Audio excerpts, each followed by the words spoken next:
Magandang araw po sa ating mga mahal na nakatatanda. Kung ikaw ay gaya ng karamihan sa ating mga kababayan, siguradong puno ng gulay ang iyong kusina. May nakaimbak sa ref, may nakakasalansan sa mesa, at may ilan pang nakatago sa ilalim ng lababo. Para sa atin, basta malamig, ibig sabihin sariwa at ligtas. Pero, alam mo ba, hindi lahat ng gulay ay dapat inilalagay sa refrigerator? May mga gulay na kapag pinalamig, nawawala ang sustansya. May ilan pa na biglang nagiging panganib sa ating kalusugan, lalo na kung mas mahina na ang ating resistensya. Kaya sa video na ito, pag-uusapan natin ang 4 na gulay na hindi dapat itinatago sa ref at ang 4 na dapat laging malamig para manatiling masustansya at ligtas kainin. Hindi lang ito basta listahan. Ibabahagi ko rin kung bakit nakakasama o nakabubuti ang bawat isa, batay sa siyensya at karanasan. Habang nanood ka, gusto kong malaman, alin sa mga gulay na ito ang palagi mong nilalagay sa ref? Isulat mo sa comments, baka pareho pala tayo ng ginagawa. Una, bawang. Sa loob ng maraming taon, naging parang kaibigan na natin ito sa kusina. Maliit, mabango, at kayang magpabago ng lasa ng kahit anong ulam sa isang iglap. Para sa maraming nakatatanda, ito ay halos simbolo ng kalusugan at likas na lunas. Isang sangkap na inilalagay sa sabaw, ginigisa sa ulam, o kinakain pa nga ng hilaw para sa dagdag na benepisyo sa puso at katawan. Ngunit may isang bagay na madalas nating hindi naisip. Kapag ito ay basta inilagay sa malamig na sulok ng refrigerator, unti-unting nawawala ang taglay nitong lakas. Ang malamig na hangin at halumigmig ay parang tahimik na kaaway para dito. Sa unang tingin, parang walang nagbabago, buo pa rin ang anyo, mabango pa rin kapag hiniwa. Pero sa loob, nagsisimula ng masira ang mga sangkap na nagbibigay ng proteksyon sa ating puso at nagpapalakas ng ating resistensya. Ang mga compound na responsible sa pagpapababa ng cholesterol, pagpigil sa pamamaga, at pagpapatatag ng immune system ay mabilis na bumabagsak kapag ito ay inimbak sa sobrang lamig. Ang dating simpleng sangkap na nakakatulong magpababa ng presyon at magpabuti ng sirkulasyon ay biglang nagiging mahina, mapait, at mas mahirap para sa ating tiyan. Mas lumalala pa ito kapag tinadtad at nilubog sa mantika, tapos inilagay sa refrigerator. Sa ganitong kalagayan, nagiging perpektong pugad ito ng mga mapanganib na bakterya tulad ng Clostridium botulinum, isang kalabang halos hindi nakikita, ngunit kayang magdulot ng malubhang karamdaman o maging kamatayan. Ang isang katawan na mas sensitibo na sa edad, na mas mahina ang depensa laban sa impeksyon, ay hindi dapat sumugal sa ganitong panganib. Ang pinakadelikado rito, walang malinaw na babala. Wala pang makikitang kakaiba hanggang sa huli na ang lahat. Pero may mabuting balita, hindi pa huli para ayusin. Sa halip na ikulong ito sa malamig at mamasa-masang lugar, bigyan natin ito ng kapaligirang katulad ng natural nitong pinagmulan. Tuyo, may sapat na hangin, at malayo sa direktang sikat ng araw. Ilagay ito sa isang bukas na lalagyan o basket sa kusina at makatitiyak ka na mananatili itong matibay, mabisa at handang tumulong sa kalusugan mo sa bawat lutong ihahain mo. Sa ganitong paraan, hindi lang lasa ang napapanatili mo, kundi pati ang totoong lakas at benepisyong dala nito sa katawan. Ikalawa, kamote. Para sa maraming Pilipino, lalo na sa mga nakatatanda, ang kamote ay hindi lamang simpleng pagkain. Isa itong alaala ng kabataan, hapunan sa probinsya at simbolo ng init ng tahanan. Malambot kapag nilaga, matamis kapag inihaw, at may kakaibang lambing sa bawat kagat.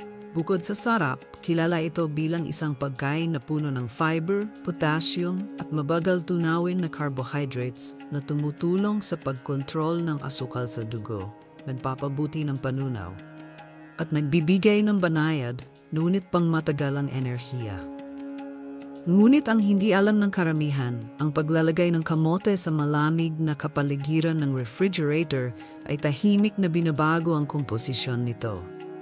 Ang matatag na complex carbohydrates na mahalaga para sa kalusugan ng puso at matatag na enerhiya ay unti-unting nagiging simpleng asukal kapag nalantad sa mababang temperatura. At kapag ito ay niluto sa mataas na init, tulad ng pag-ihaw o paglitsyon, ang asukal na iyon ay nagre-react at lumiliha ng acrylamide, isang kemikal na iniuugnay ng maraming pag-aaral sa mas mataas na panganib ng cancer. Hindi lamang iyon. Ang malamig na temperatura ay sumisira rin sa mga cell wall ng kamote, dahilan para magbago ang tekstura at maging magaspang. Ang dating matingkad na kulay kahel na laman na puno ng beta-carotene ay kumukupas, nawawala ang nutrisyon at nababawasan ang benepisyo nito sa kalusugan ng mata at resistensya. Sa halip na magbigay ng sigla, ang maling pag-iimbak ay nagdudulot ng pagkain na mas mababa ang halaga at minsan ay may kaakibat pang panganib. Madalas, hindi napapansin ang pagbabagong ito. Isang araw, napapansin mo na lang nakakaiba ang lasa at tekstura. Hindi ito kasing lambot, hindi rin kasing tamis. At kung minsan kahit gaano pa kaingat sa pagluluto, may mapait o kakaibang aftertaste na sumisira sa saya ng pagkain. Ito ay senyales na nawala na ang ilan sa pinakamahalagang sustansya na dati ay inaasahan mo mula sa kamote. Ang tamang paraan para mapanatiling ligtas at masustansya ang kamote ay itago ito sa isang malamig, ngunit hindi malamig gaya ng refrigerator. Tulad ng isang madilim at tuyo na pantry o basket na may sapat na bentilasyon. Sa ganitong kondisyon, nananatili itong matamis, puno ng sustansya at handang magbigay ng lahat ng benepisyong kailangan ng tumatandang katawan. Ang simpleng pagbabagong ito sa paraan ng pag-iimbak ay makakapagligtas hindi lamang sa kalidad ng pagkain, kundi pati na rin sa kalusugan mo. Ikatlo, sibuyas nung bata pa si Mang Ernesto, palaging may nakasabit na bayong ng sibuyas sa gilid ng kanilang kusina. Bawat linggo, bumibili siya sa palengke at isinasabit yon sa isang lugar na tuyo at may hangin. Wala pa noon ang mga modernong refrigerator sa kanilang baryo, pero bihira silang magtapon ng panis na gulay. Ngayon, may ref na siya sa bahay at doon niya na rin isinisingit ang sibuyas. Iniisip na mas tatagal ito. Pero lingid sa kaalaman niya, ang malamig at mamasa-masang hangin sa loob ng ref ay unti-unting sinisira ang natural na proteksyon ng sibuyas. Sa unang tingin, parang walang masama. Buo pa rin, may balat pa rin, pero sa loob nito, nagsisimula na magbago ang lasa at tekstura. Ang dating matapang na anghang na nagbibigay sigla sa mga ulam ay nagiging mapait o maasim. Kapag nahiwa na at inilagay sa malamig, mas mabilis pa itong kapitan ng amag at bakterya. Isang panganib na hindi dapat hinaharap ng isang katawan na mas mahina na ang depensa. May isa pang hindi napapansin. Ang sibuyas na nasa ref ay naglalabas ng sulfur compounds na kumakapit sa ibang pagkain. Kaya minsan, kahit ang mantikilya o prutas ay nagkakaroon ng kakaibang amoy. Para sa maraming nakatanda na humihina na ang pang-amoy at panlasa, mas lalo nitong pinapababa ang gana sa pagkain. At kapag nabawasan ang gana, nababawasan din ang nutrisyon na pumapasok sa katawan, isang bagay na dahan-dahang nagpapahina sa atin. Kaya nga, habang nagbabasa ka nito, isipin mo kung may sibuyas ka ngayon sa ref. Ilang araw na ba itong nandoon? Kung isa ka sa maraming taong hindi pa alam ang epekto nito, baka ito na ang tamang panahon para baguhin ang nakasanayan. Hindi ito malaking hakbang, pero maaring ito ang mag-iiwas sa iyo sa sakit sa tiyan, kawalan ng gana at pagkasayang ng sustansya. Ang solusyon, simple lang. Ilagay ang sibuyas sa isang basket o lalagyan na may bentilasyon sa lugar na tuyo at malayo sa direktang araw. Hayaan itong huminga tulad ng nakasanayan ng mga ninuno natin at mas matagal itong magtatagal, mas ligtas at mas masarap sa bawat lutuin. Ika-4, pipino. Ang pipino ay isa sa mga gulay na madalas nating kainin bilang salad, sawsawan o pampalamig na ulam sa tanghali. Magaan sa tiyan, puno ng tubig at may bit-bit na mga bitamina tulad ng vitamin K at potassium na mahalaga para sa buto at puso. Sa unang tingin, parang walang masama kung ilagay ito kahit saan, sa mesa, sa pantry o sa refrigerator. Pero ang totoo, hindi lahat ng paraan ng pag-iimbak ay pare-parehong nakakatulong sa pipino, lalo na kapag malamig ang pinaglagyan. Kapag inilagay ang pipino sa sobrang lamig ng refrigerator, nagsisimula itong masira mula sa loob. Ang natural nitong balat na pumipigil sa mabilis na pagkasira ay nasusugatan ng malamig at mamasa-masang hangin. Pagkalipas lang ng ilang araw, mapapansin na nagiging basa at malambot ang mga dulo, at unti-unting bumababa ang kalidad. Kapag kinain sa ganitong kondisyon, hindi lang lasa ang nawawala. Mas mababa na rin ang nutrisyon na makukuha mo rito. May mas malalang problema kapag ang pipino ay nasobrahan sa lamig. Tinatawag itong chilling injury. Sa simpleng salita, parang nagkakaroon ng frostbite ang gulay. Nagiging parang malabnaw ang laman at mabilis itong nabubulok. Bukod sa sayang sa pera, nagiging sayang din sa nutrisyon. Lalo na para sa mga nakatatanda na mas nangangailangan ng bawat bit ng bitamina at mineral, ang ganitong sitwasyon ay malaking kawalan. Kung iniisip mo na mas ligtas ang pipino kapag malamig, dapat mong malaman na mas maganda itong manatili sa temperatura ng silid, sa lugar na tuyo at may bentilasyon. Ang pipino ay sensitibo sa malamig, kaya mas mainam na kainin ito ng sariwa sa loob ng ilang araw mula ng bilhin.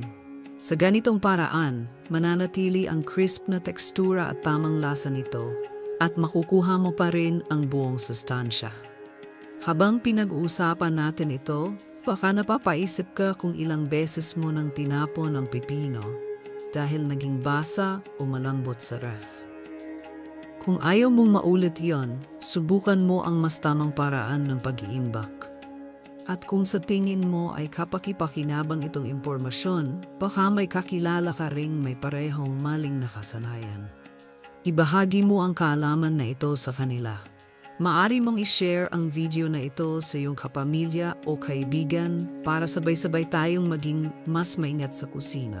At kung gusto mo pang makatanggap ng ganitong mga simpleng pero mahalagang tips para sa kalusugan, baka gusto mo na ring mag-subscribe. Sa ganitong paraan, lagi kang may baon na dagdag kaalaman para sa mas ligtas, mas masarap, at mas malusog na pamumuhay. Ikalima, madahong gulay. Ang mga madahong gulay tulad ng kangkong, alugbati at lettuce ay kabilang sa pinakamahalagang sangkap sa mesa ng maraming Pilipino. Magaan kainin, siksik sa bitamina at nagbibigay ng kasiglahan kahit sa simpleng ulam lang. Puno ito ng vitamin K para sa buto, folate para sa dugo at lutein para sa kalusugan ng mata. Lahat ng ito ay mas critical habang tumatanda ang ating katawan. Ngunit ang mga sustansyang ito ay maselan at madaling masira kung mali ang paraan ng pag-iimbak. Kapag ang mga madahong gulay ay iniwan sa temperatura ng silid, lalo na sa mainit at mahalumigmig na kapaligiran, mabilis itong nalalanta. Sa ibabaw, makikita mong parang maayos pa rin sa unang araw, pero sa loob ng mga dahon nagsisimula ng mawala ang nutrisyon. Ang folate at vitamin K ay bumababa at unti-unti ring nawawala ang natural na kulay at lasa. Mas masahol pa, ang halumigmig na naiipon habang nalalanta ay nagiging pugad ng mga bakterya tulad ng E. coli at Listeria na maaaring magdulot ng malubhang sakit. Para sa isang mas batang katawan, maaaring kayanin ang kaunting panganib mula sa kontaminasyon. Pero para sa mga nakatatanda na humihina na ang immune system, mas mataas ang tsansang magkaroon ng komplikasyon. Minsan, kahit panayad lang ang simula ng sintomas, tulad ng pananakit ng tiyan o lagnat, maaari itong mauwi sa mas malubhang kondisyon. Kaya ang wastong pag-iimbak ay hindi lang tungkol sa pagiging sariwa. Ito ay tungkol sa kaligtasan. Sa refrigerator, mas bumabagal ang proseso ng pagkasira ng mga madahong gulay. Ngunit kailangan ding maging maingat. Kapag direkta silang inilagay sa plastic bag na walang proteksyon, nagiging masyadong basa ang kapaligiran at maaring magdulot ng mabilis na pagkabulok. Ang tamang paraan ay balutin muna ang mga ito sa paper towel para sumipsip ng labis na halumigmig. Tapos ilagay sa maluwag na plastic o reusable bag bago ilagay sa crisper drawer ng refrigerator.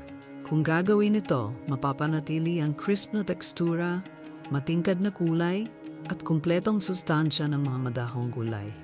At higit sa lahat, masisiguro mo ang bawat kagat ay ligtas at kapaki-pakinabang sa kalusugan mo. Isang simpleng hakbang na maaring magbigay ng malaking benepisyo sa pangmatagalang kalusugan. Kapag iniisip natin ang kalusugan, madalas nakatuon tayo sa mga malalaking pagbabago tulad ng diet plan, exercise routines. Pero minsan, ang tunay na epekto ay nanggagaling sa maliit na gawain na paulit-ulit natin araw-araw. Ang wastong pag-iimbak ng madahong gulay ay isa sa mga simpleng gawain ito na maaring magligtas sa atin mula sa sakit at magbigay ng dagdag sigla sa bawat araw. Ika-6, karot nung bata pa si Aling Perla. Lagi siyang may bawang nilagang karot sa eskwela. Hindi ito mamahaling merienda, pero alam niyang galing ito sa hardin ng kanyang lola, sariwa at puno ng sustansya. Sa tuwing kakagatin niya ang matamis at malutong na karot, para bang may dalang kasiguruhan na malayo siya sa sakit. Ngayon, 3 dekada ang lumipas. Isa pa rin ito sa paborito niyang gulay, pero may natutunan siyang leksyon na hindi niya akalaing mahalaga. Akala ni Aling Perla, pareho lang ang epekto kung ilagay sa mesa o sa refrigerator ang karot. Pero nang minsang naiwan niya ito sa labas ng ilang araw, napansin niyang lumambot at kumulubot ang balat. Nawalan ito ng natural na tamis at parang natuyo. Hindi lang pala tekstura ang problema. Sa bawat araw na lumilipas sa temperatura ng silid, bumababa ang level ng beta-carotene, isang antioxidant na mahalaga para sa malinaw na paningin, malakas na immune system, at malusog na balat. Para sa mga nakatatanda, ang pagkawala ng beta-carotene ay hindi biro. Kapag mahina na ang resistensya, mas madaling dapuan ng sakit, at kung nanlalabo na ang paningin, mas mahirap pang mag-adjust sa pang-araw-araw na gawain. Sa halip na makatulong, ang maling pag-iimbak ng karot ay nagdudulot ng pagkaubos ng benepisyo nito bago pa man ito lutuin. Ang mainit na hangin at halumigmig ay nagpapabilis ng pagkasira. Nasisira rin ang crisp na tekstura at nagiging mas madaling kapitan ng amag at bakterya. Sa Pilipinas, kung saan mataas ang humidity, mas mabilis itong nangyayari. Kaya kung nais mong masulit ang lahat ng benepisyo ng karot, kailangan itong itago sa refrigerator. Pero hindi lang basta isusuksok sa kung saan. Pinakamainam na ilagay ang mga karot sa isang lalagyan na may ventilasyon o sa plastic bag na may maliliit na butas. Pinipigilan nito ang sobrang halumigmig habang pinapanatiling malamig at sariwa ang gulay.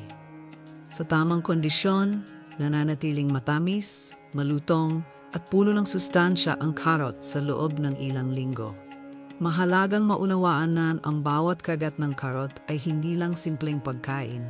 Isa itong puhunan sa kalusugan mo. At kung tulad ni Aling Perla na pinapahalagahan ang kaligtasan at kabutihan ng katawan, sisiguraduhin mong nasa tamang lugar ang iyong mga karot bago pa sila masira. Sa huli, ang ganitong maliliit na desisyon ang nagtatakda kung magiging masigla at malusog ang iyong pagtanda. Ika-7, broccoli. Ang broccoli ay isa sa mga gulay na kilalang superfood dahil sa dami ng benepisyong hatid nito sa katawan. Puno ito ng fiber para sa maayos na panunaw, calcium para sa buto, at isang espesyal na sangkap na tinatawag na sulforaphane na tumutulong labanan ng pamamaga, nagde-detoxify ng katawan, at pinipigilan ang pagbuo ng ilang uri ng cancer cells. Para sa mga nakatatanda, ang broccoli ay parang tahimik na tagapagtanggol ng kalusugan. Pinapabagal nito ang mga prosesong nagpapahina sa kasukasuan, pinapabuti ang sirkulasyon, at pinapalakas ang resistensya. Ngunit sensitibo ang broccoli at mabilis mawala ng bisa kapag hindi na imbak ng maayos. Kapag iniwan ito sa temperatura ng silid, kahit 2 araw lang, nagsisimula ng kumupas ang matingkad na bird nitong kulay at nagiging maputla o dilaw. Kasabay nito, bumababa ang level ng sulforaphane na siyang isa sa pinakamahalagang dahilan kung bakit ito inirekomenda ng mga nutritionista. Kapag lumambot at natuyo ang mga bulaklak nito, kasabay ding nababawasan ang natural na lasa at sustansya. Bukod pa rito, sa mainit at mahalumigmig na kapaligiran, mas madaling katan ng amag at bakterya ang broccoli. Para sa mas batang katawan, maaring kayanin pa ito, pero para sa isang senior na mas mahina ng immune system, mas mataas ang panganib ng foodborne illnesses. Ang mga impeksyon ito ay maaring magdulot ng matinding pananakit ng tiyan, lagnat, at sa ilang kaso, mas malubhang komplikasyon. Dahil dito, napakahalaga na itago ang broccoli sa refrigerator kaagad pagkatapos bilhin. Ang tamang paraan ay huwag muna itong hugasan bago ihimbak, dahil ang sobrang halumigmig ay nagpapabilis ng pagkabulok. Ilagay ito sa isang maluwag na produce bag o plastic na may maliliit na butas para makahinga pa rin ang gulay. Sa ganitong kondisyon, mapapabagal ang pagkasira, mapapanatili ang nutrisyon, at masisiguro ang kaligtasan ng pagkain. Hindi lang ito usapin ng pagiging sariwa. Ang wastong pag-iimbak ng broccoli ay direktang nakakaapekto sa kung gaano karaming benepisyo ang makukuha mo sa bawat subo. Sa bawat araw na may tatagal mo ang kalidad nito, mas matagal mo ring masusustentuhan ang katawan mo ng mahalagang bitamina at mineral. Para sa mga senior na mas gustong iwasan ang mamahaling gamot at manatiling malakas sa natural na paraan, ang simpleng pag-aalaga sa broccoli ay isa ng hakbang sa tamang direksyon. Ikawalo, sitaw noong nakaraang linggo, si Aling Remy ay pumunta sa palengke para bumili ng mga sangkap sa pinakbet. Mahilig siya sa sitaw, mahaba, malutong at puno ng lasa. Pinili niya ang isang malaking tali, iniuwi at inilagay agad sa ibabaw ng mesa. Mamaya ko na ilalagay sa ref para madaling kunin, ang sabi niya sa sarili. Pero sa sobrang dami ng gawain sa bahay, nakalimutan niya ito ng 2 araw. Nang balikan niya, napansin niyang nanlambot na ang mga dulo at may ilang bahagi na nagkulay dilaw. Sa unang tingin parang pwede pa naman. Pero ang hindi alam ni Aling Remy, sa panahong iyon, bumaba na ang level ng vitamin C at fiber sa sitaw at nagsimula ng dumami ang mikrobyo sa ibabaw nito. Ang dating masustansyang gulay ay unti-unting nawala ng silbi at sa ilang kaso, nagiging panganib pa sa kalusugan kapag naluto at kinain.